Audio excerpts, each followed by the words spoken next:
क्या आपके भी मन में बने हुए फाइनेंशियल प्लानिंग को लेकर बहुत से सवाल, जैसे कि क्या पेंशन प्लानिंग पहले करी जाए या टर्म इंश्योरेंस पहले लिया जाए या बुढ़ापे के लिए पीएफ फंड पहले जोड़ा जाए या फैमिली की सिक्योरिटी को देखा जाए, यदि इत्यादि सवाल आपके मन में हैं तो ये वीडियो करेगी उन सवालों का समाधान। मैं उपेंद्र भारतीय जीवन बीमा निगम शाखा अशोकनगर से आपका अपने इस वीडियो में हार्दिक स्वागत करता हूं।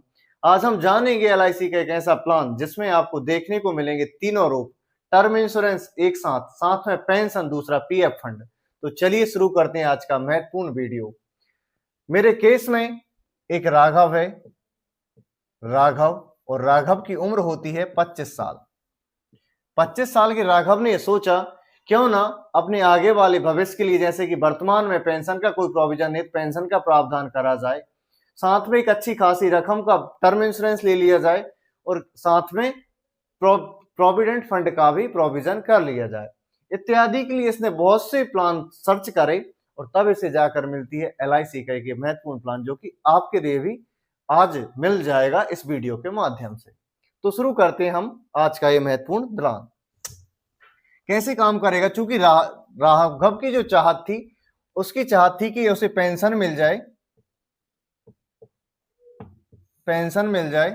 पीएफ का फंड मिल जाए, प्लस टर्म इंश्योरेंस का लाभ मिल जाए।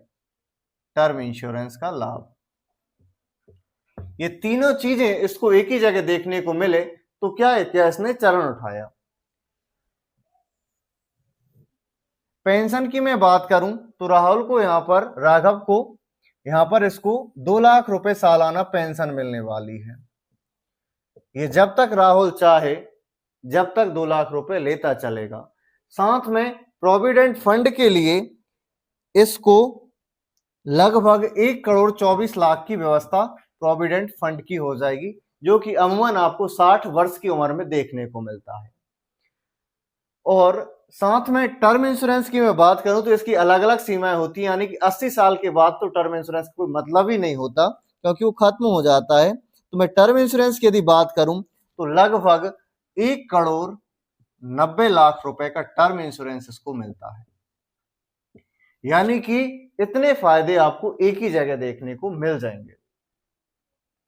प्लान काम कैसे करेगा, चलिए उसे शुरू करते हैं। राघव जो था, इसने 25 साल के लिए बचत स्टार्ट करी, क्योंकि इसकी उम्र जो होती है वो 25 साल की थी। यदि ये 25 साल तक ही पैसे बचाता है तो उम्र हो जाएगी 50 साल और उसी दिन से इसको इसके फायदे मिलने लगेंगे। जैसे ही राघव 51 साल का होगा उस दिन से इसको 2 लाख रुपए सालाना मिलना स्टार्ट हो जाएगा।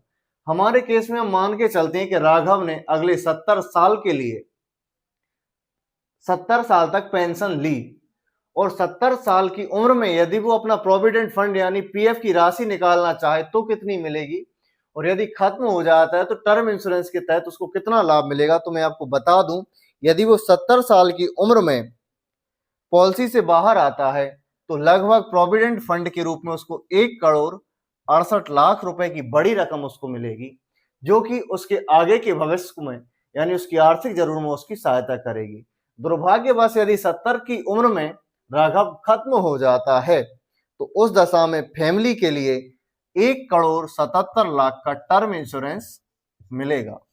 तो क्या आप भी करना चाहेंगे ऐसा कोई प्रोविजन जिसमें कि आपको लगातार मिलते रहे 2 लाख रुपए हर साल, और आप नहीं हो तो करोड़ों की राशि, और यदि आप हैं उस दशा में भी करोड़ रुपए का प्रोविडेंट फंड की राशि।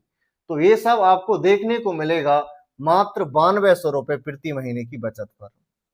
जी हाँ, यदि आप 9200 रुपए प्रति महीना बचाते हैं तो आपको ये सारी चीजें एक ही जगह देखने को मिल जाएंगी। इसमें आपने क्या क्या कवर कर लिया? पेंशन आपको चालू हो जाएगी, प्रोविडेंट फंड का जो आप लेने का सोच रहे थे वो भी आपको मिल जाएगा, टर्म इंश्योरेंस का जो आपने फैमिली की सिक्योरिटी के लिए लेने का चाहा था वो भी आपको देखने को मिल जाएगा।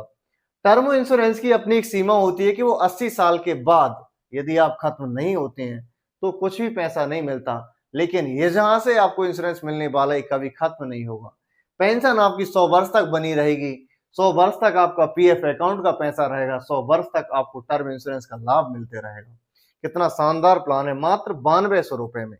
अब हम बात करेंगे इसके चूंकि LIC में है पैसा तो बीमा तो मिला ही होगा। तो मैं बीमे की यदि बात करूं, कितना इनको बीमा मिलेगा।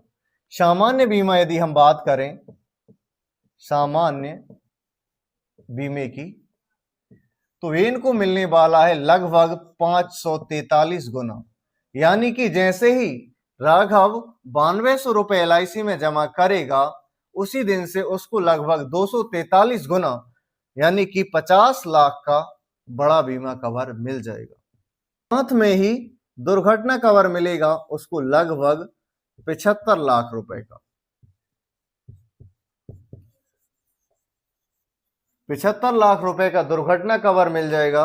विकलांगता बीमा मिलेगा 25 लाख रुपए का। विकलांगता बीमा नहीं मिलने वाला है। यानी कि इतने सारे बीमे के साथ वो 3 उद्देश्य भी पूरे हो जाएं तो क्यों ना इस प्लान में रुचि दिखाई जाए। एक और चीज मैं क्लियर कर दूं कि 9200 रुपए कोई रिजिड अमाउंट नहीं है कि आपको इतना ही भरना है। यदि आपकी बचत 1000 रुपए महीने भी है तो भी आप इस तरह के का प्रोविजन कर सकते हैं। नो डाउट वो राशियां अलग होंगी, क्योंकि इतने रुपए बचाना कोई बड़ी चीज नहीं है और आप बचा सकते हैं। और यदि आपका बजट कम है, आपकी आय के स्रोत कम है, तो आप इसे 1000 रुपए महीने से भी चालू कर सकते हैं, जो कि आपकी फैमिली के लिए एक आर्थिक साधन के रूप में सहायक होगा। ये तो आपको मिलेगा ही, साथ में आपको एक और चीज यहाँ पर मिल जाएगी, उसे हम जानेंगे लोन के रूप में। यानी कि जब भी बीच में आर्थिक संकट आता है, लोग विभिन्न प्रकार के लोन तलाशते घूमते हैं, तो आपको यदि LIC से आपने पॉलिसी ले ली तो यहाँ पर आपको 1 वर्ष बाद ही लोन की सुविधा मिल जाएगी। यानी कि आप जब जब पैसे जैसे जैसे इसमें बढ़ते चलेंगे तब तब इसमें आपकी लोन की राशि बढ़ती जाती है, जो कि लगभग 60 से 70% तक आपके मूल अमाउंट का होती है। तो मुझे पूरी उम्मीद है कि आप इस प्लान में जरूर रुचि दिखाएंगे। और आपने यदि कंफ्यूजन बना हुआ था अब तक कि PF अकाउंट में जाएं या पेंशन का प्रोविजन करें या टर्म इंश्योरेंस लें, तो ये सारे कंफ्यूजन भी आपके दूर हो गए होंगे। मिलते हैं अगले वीडियो में, तब तक के लिए स्वस्थ रहें, सुरक्षित रहें। जय हिंद, जय भारत।